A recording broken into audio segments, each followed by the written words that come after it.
آیت الکرسی شریف کا خلاصہ چل رہا تھا۔ اس آیت کریمہ کے پہلے حصے پر روشنی ڈالی گئی کہ اللہ لا الہ الا هو الحی القیوم لا تأخذہ سنۃ ولا نوم لہ ما فی السماوات وما فی الارض، یہاں تک خلاصہ پیش کیا گیا۔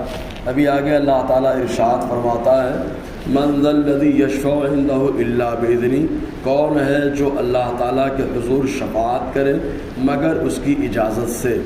یعنی یہاں اللہ تبارک و تعالیٰ نے پہلے شفاعت کرنے کی تردید فرمائی، پھر اس کے بعد اس بات بھی فرمایا تو کن لوگوں کی شفاعت کا رد کیا ہے اور کن کا اس بات فرمایا، اس کو جاننا بھی ضروری ہے۔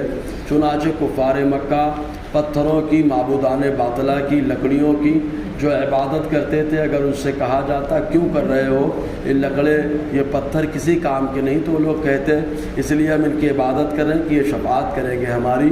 تو اللہ تعالیٰ نے ان کی رد فرمایا اور ارشاد فرمایا کون ہے یہ لکڑے پکڑے، یہ اتر پتھر، یہ اللہ کی بارگاہ میں شفاعت کریں گے؟ بالکل نہیں، یہ شفاعت کے لائق نہیں۔ تو اللہ تبارک و تعالیٰ نے ان لوگوں کے قول کا رد فرمایا۔ پھر اس کے بعد الا باذنی کہہ کر اللہ تبارک و تعالیٰ نے کچھ لوگوں کے لیے شفاعت کو ثابت بھی فرما دیا، الا باذنی، مگر اللہ تعالیٰ کی اجازت سے۔ اللہ تعالیٰ کی اجازت سے جو شفاعت کرے، سب سے پہلے شفاعت ہمارے نبی صلی اللہ علیہ وسلم شفاعت فرمائیں گے۔ چنانچہ شفاعت کی دو قسمیں ہوتی ہیں، ایک شفاعت صغریٰ اور ایک شفاعت کبریٰ کہلاتی ہے۔ جو شفاعت کبریٰ ہے وہ سب کے لیے عام ہے، چاہے ایمان والا ہو چاہے بے ایمان ہو، سب کے لیے حضور صلی اللہ علیہ وسلم کی یہ شفاعت ہوگی۔ یہ شفاعت کبریٰ، حضور صلی اللہ علیہ وسلم جب سجدہ ریز ہوں گے، اللہ تبارک و تعالیٰ سر اٹھانے کا حکم دے گا اور ارشاد فرمائے گا محبوب اشفاعت شفاعت کریے، شفاعت قبول کی جائے گی۔ تب اللہ کے حبیب صلی اللہ علیہ وسلم شفاعت کریں گے کہ مولا سب کا حساب اور کتاب کا معاملہ حل کر لیا جائے۔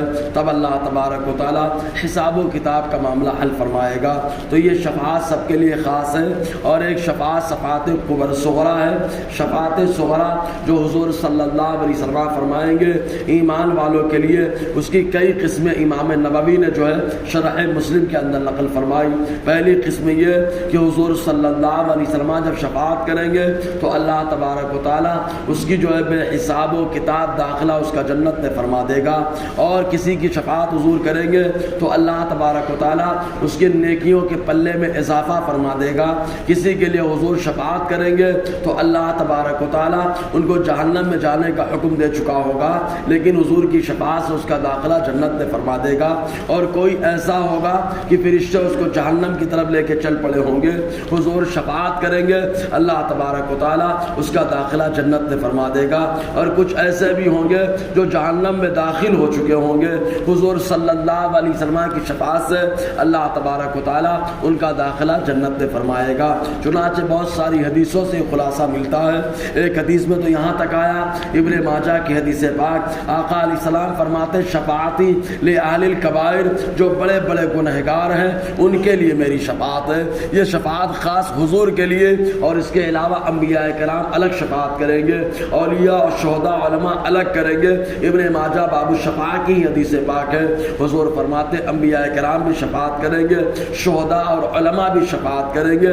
تو یہ اللہ تبارک و تعالیٰ کی اجازت سے شفاعت ہوگی، رب کی اجازت کے بغیر کوئی شفاعت نہیں کر سکتا۔ یہ لکڑا پکڑا جن کی عبادت، معبودان باطلہ کی عبادت جو کفار کرتے تھے، اللہ تعالیٰ نے ان کا رد فرمایا، اور ساتھ ہی ساتھ اپنے محبوبین اور اپنی بارگاہ کے مقبولین کے لیے شفاعت کا اس بات بھی اللہ تعالیٰ نے فرما دیا۔ جہاں جہاں نفی ہے وہاں وہاں اس بات ہے۔ جیسے اللہ تعالیٰ کلمہ طیبہ میں فرماتا ہے لا الہ، اللہ کے علاوہ کوئی لائق عبادت نہیں ہے، لا الہ الا اللہ، اللہ کے علاوہ کوئی لائق عبادت نہیں۔ تو تمام معبودان باطلہ کا رد بھی ہو گیا، اور ساتھ ہی ساتھ اللہ تبارک و تعالیٰ کے استحقاق عبادت کا اس بات بھی ہوا۔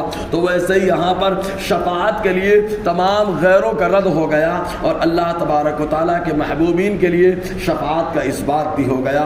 اللہ تعالیٰ فرماتا ہے یعلم ما بین ایدیہم اللہ تبارک و تعالیٰ وہ جانتا ہے جو ان کے سامنے ہے، وما خلفہم اور جو ان کے پیچھے ہے، یعنی اللہ تبارک و تعالیٰ ان کی اگلی زندگی اور پچھلی زندگی کے بارے میں سب جانتا ہے، اس کے ان کے آگے کیے ہوئے تمام معاملات کو جانتا ہے اور پیچھے کے تمام معاملات کو جانتا ہے۔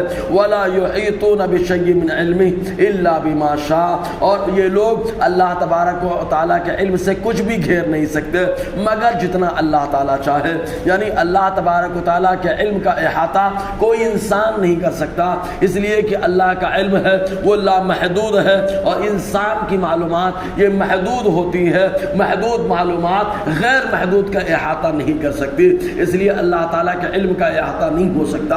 ہاں البتہ جتنا اللہ تبارک و تعالیٰ چاہے، جسے چاہے اتنا اللہ تعالیٰ عطا فرمائے انشاءاللہ، اور آگے گفتگو رہے گی۔ اللہ تعالیٰ ہم سب کو فیضان قرآن، برکات قرآن سے مالا مال فرمائے۔